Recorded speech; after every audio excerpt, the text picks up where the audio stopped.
আমি মনে করি বাউলদের উপর হামলা এটা একটা ন্যাক্কারজনক ঘটনা। আমরা এর তীব্র নিন্দা জানাই। এটা ডেফিনেটলি বাংলাদেশের যে আবহমানের যে সংস্কৃতি, গ্রাম বাংলা সংস্কৃতি, আমাদের বাউল যারা, তারা বাংলাদেশের অঞ্চলে মাঠে ঘাটে প্রান্তরে বাউল গান গিয়ে বেড়ায়। তাদের উপরে হামলাটা এটা একটা উগ্র ধর্মান্ধদের হামলা বলে আমি মনে করি, এবং এটা সঠিক নয়। এই ধরনের হিংসা প্রতিহিংসার আপনার পথ বেছে নেওয়া কারোর জন্য শোভনীয় নয়। আমরা অবশ্যই এটা আপনার সুস্থ তদন্ত দাবি করি ও নিরসন হবেন। আমাদের প্রয়োজনীয় যে আমরা আলাপ আলোচনা করছি সে আলোচনা শেষ হলেই হবে। পরে আপনার অনেক বস্তি আছে, তার মধ্যে করেল বস্তিটা সবচেয়ে বড় বস্তি। কয়েক হাজার মানুষ বসবাস করে এবং সব দরিদ্র নিঃস্ব মানুষ।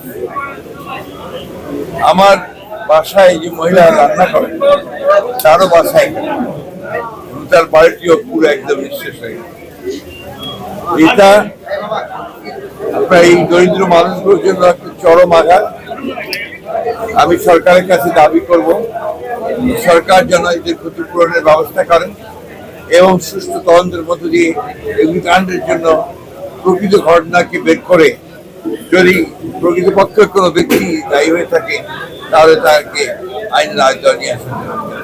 স্যার, এই যে ঘন ঘন অগ্নিকাণ্ডের ঘটনা ঘটছে, এটা কি কোনো ষড়যন্ত্রের অংশ হতে পারে বলে আপনি মনে করেন? আমি সেটা ঠিক মনে করি না। আমি যেটা মনে করি সেটা হচ্ছে যে আমাদের দুর্ভাগ্যক্রমে আমাদের যারা বিভিন্ন প্রতিষ্ঠানগুলো দায়িত্বে, বিশেষ করে আপনার গার্মেন্টস অথবা আপনার ফ্যাক্টরি কারখানাগুলোতে তাদের কিছুটা নেগলিজেন্সি এবং অগ্নি নির্বাপনী ব্যবস্থার প্রতুলতা এবং আইন না মেনে চলা, সবকিছু মিলেই এই অগ্নিকাণ্ডগুলো ঘটে। সেই ক্ষেত্রে আমার মনে হয় যে সত্যিকার অর্থে যদি আইনের প্রয়োগ হয় এবং যথাযথ অগ্নি নির্বাপন ব্যবস্থা থাকে তাহলে এগুলোকে অ্যাভয়েড করা অনেক সহজ।